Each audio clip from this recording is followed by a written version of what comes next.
nagsimula noong 2008 sa Denver, Colorado, Estados Unidos.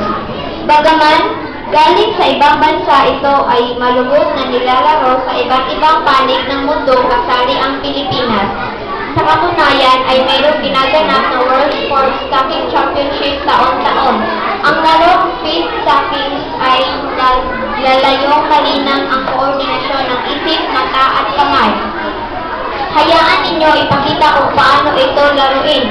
Mula sa representante ng ika-4 na baitang, mga kaibigan, si NPP Jule Taban sa kanyang speed stacking. Naway magustuhan ninyo.